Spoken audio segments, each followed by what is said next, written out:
Hello YouTube! Kami ang Pinoy Nomads.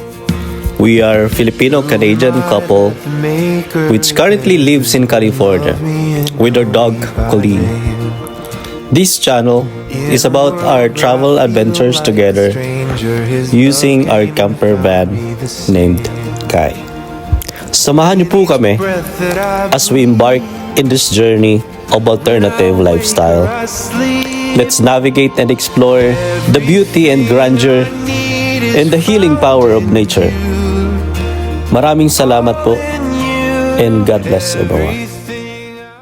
Hello guys, kumusta kayong lahat? Harry here from Pinoy Nomads. Kumusta? So, sa video na to ay atin ang kukompletohin ng ating electrical setup dito kay Kai. Si Kalayaan, ang ating camper van. So, dumating na kasi ang ating MPPT solar charge controller. So, in order natin, medyo matagal na ngayon lang dumating. At ngayon ay bubuksan natin yung kanyang box. So, unboxing tayo. And then, install na rin natin. So, let's go guys! Okay guys, another unboxing tayo.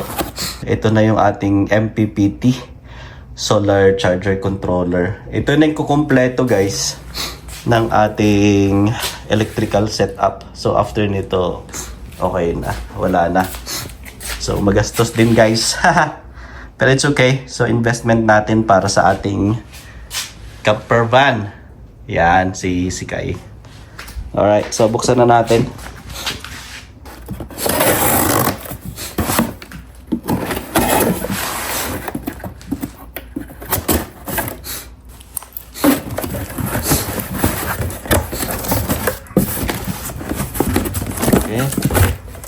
Ito pala siyang balot sa loob.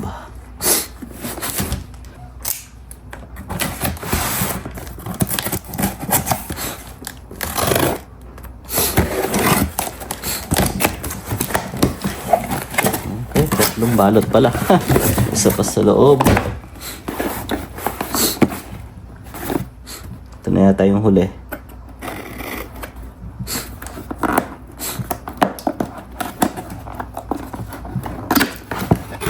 Alright, here you go. Tingnan niya. Manual. Ito na yung kanyang machine mismo.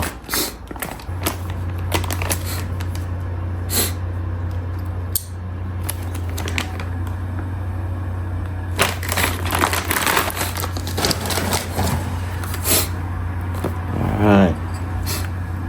Nice. Ganda. So, yan. Ito na yung kapartner ng ating DC to DC charger.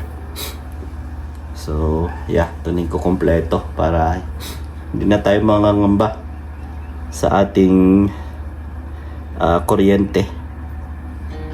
Alright, guys.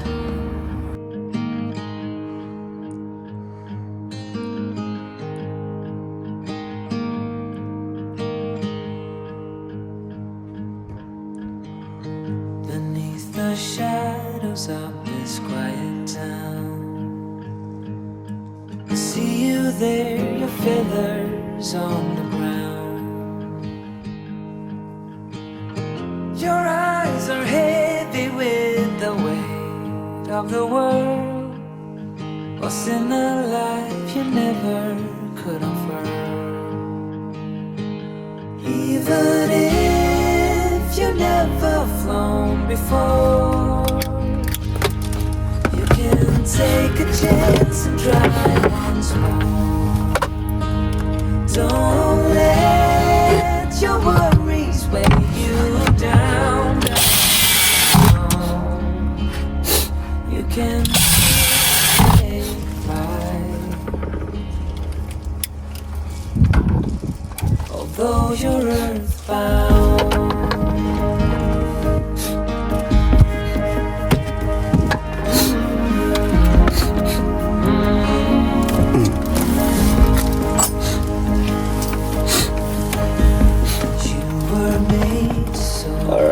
So, kumabot dito. Tabi nga. Tanggalin mo na pa.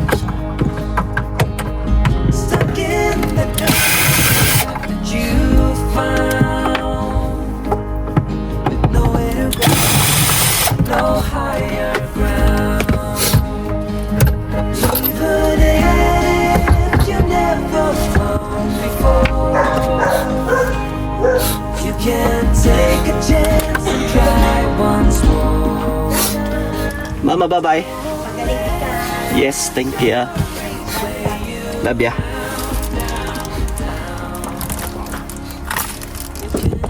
Alright, so paalis na sila misis papuntang church, kaya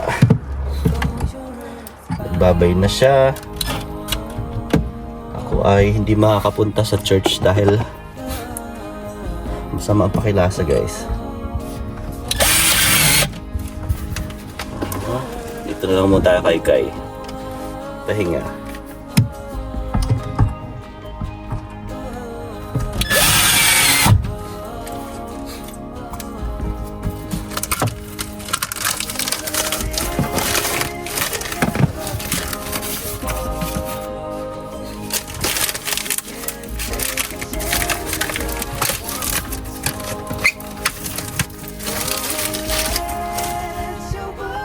Siya. So, kakabit na lang natin dito yung mga wire papunta dito sa bus bar, pero lalagyan natin pa ng fuse parang ganito. So, ba ito naman negative positive papunta dun sa ating solar panel. Okay guys, so nakabit na natin itong ating MPPT solar charge controller. So makikita nyo, gumagana na siya.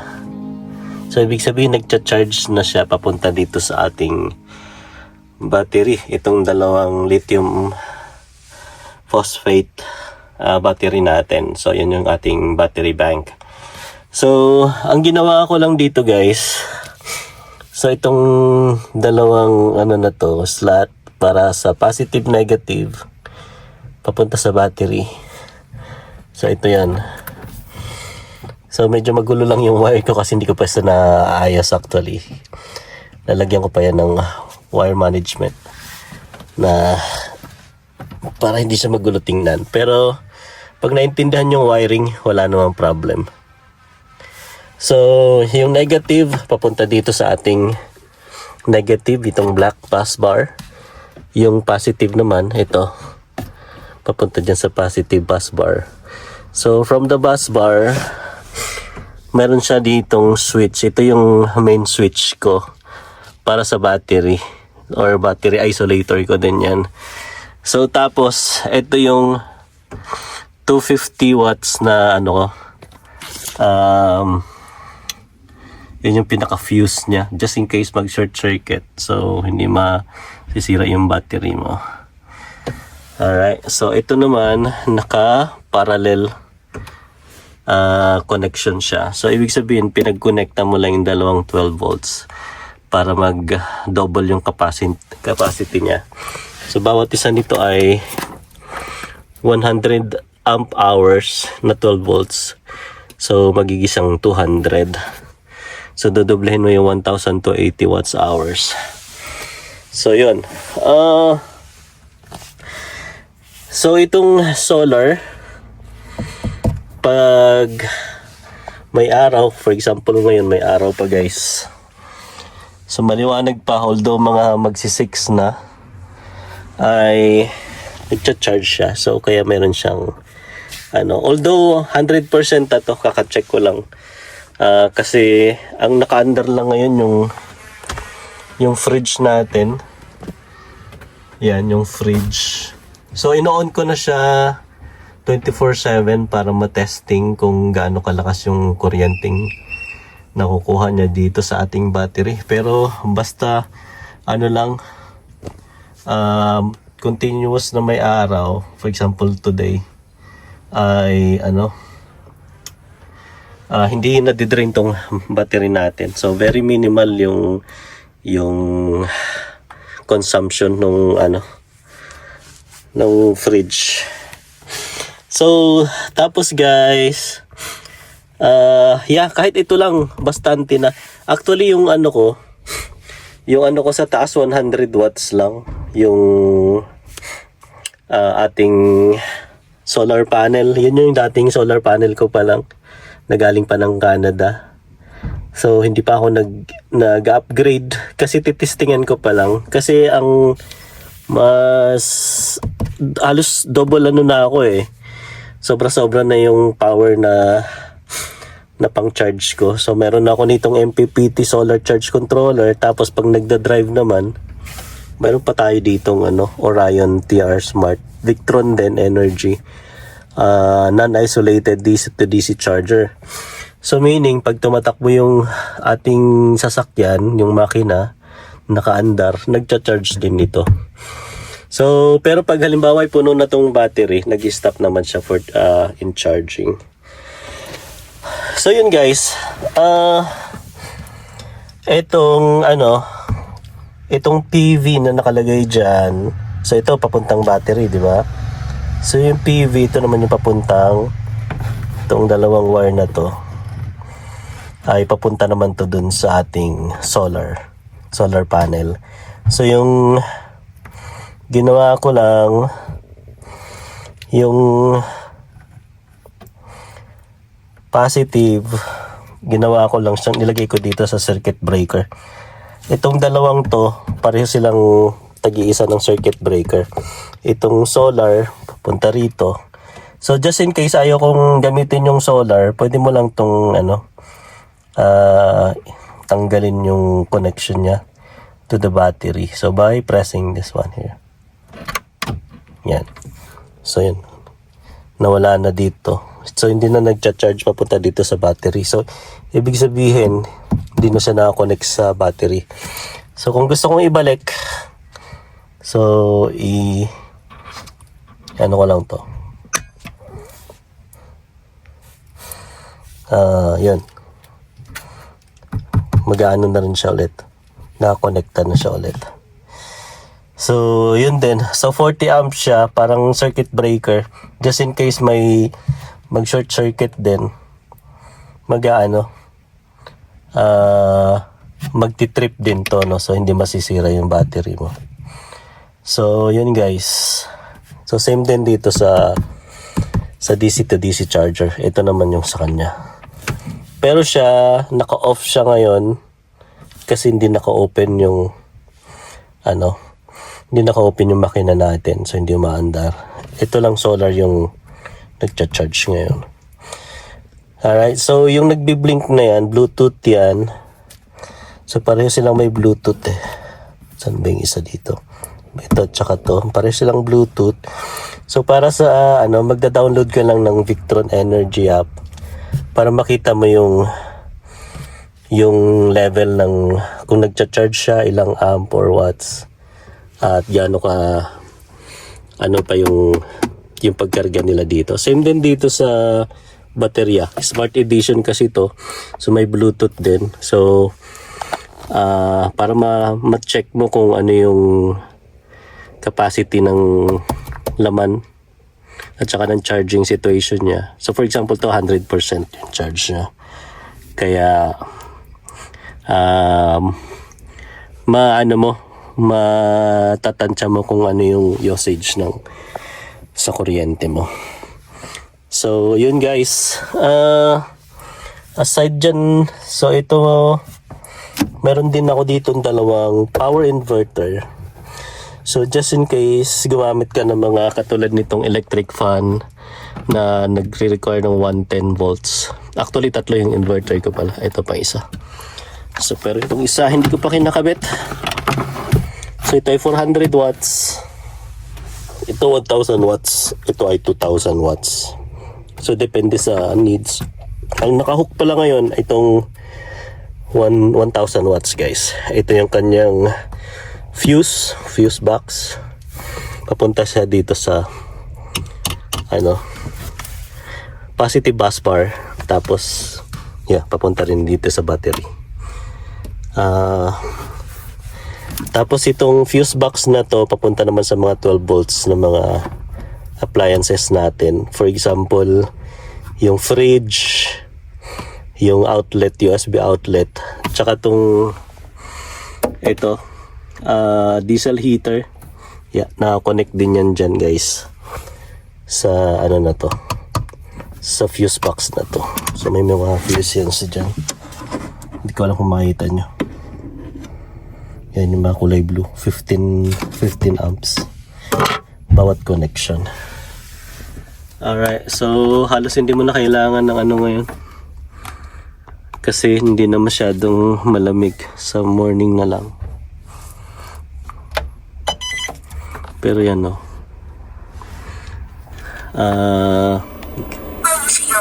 Yeah, gumagana tong ano natin. Diesel heater guys. So, patayin ko muna, mainit ngayon.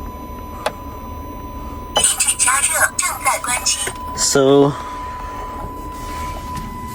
yun guys, ang ating electrical system. I'm so happy with this. Kasi kumpleto na. Pwede na talaga. Pwede nang mag-road trip guys. Yung ano na lang, kailangan na lang magkaroon ka ng time for ano, para sa adventures. So yun. Ito, yeah, gumagana to. Teka, buksan ko muna yung inverter. Ayan, sarap ng hangin guys.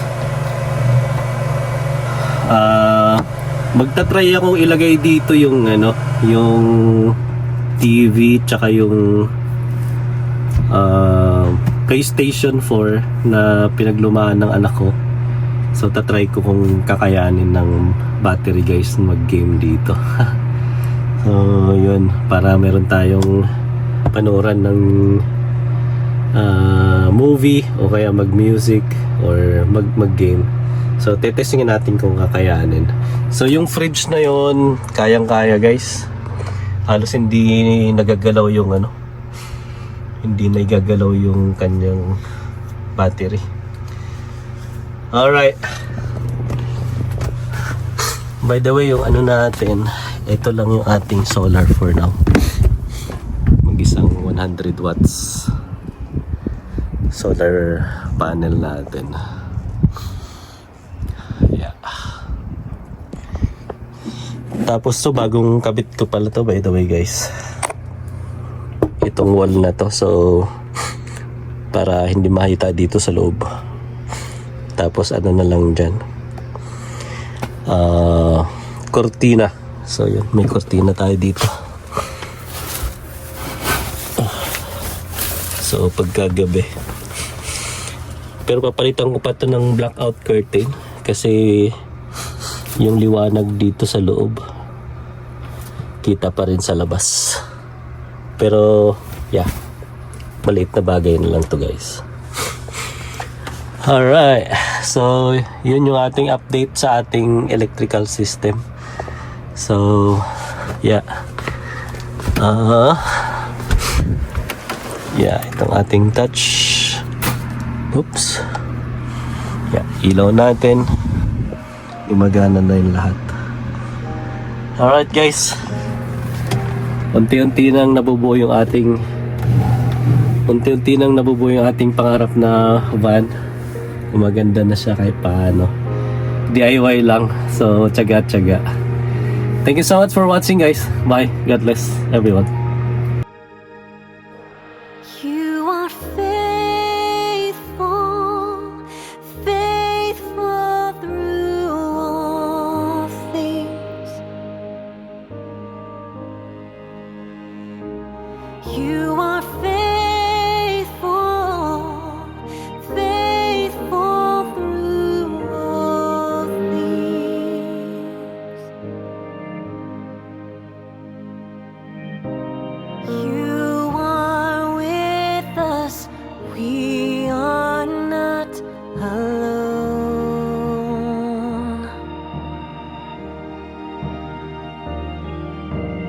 You remind us to hold on to hope.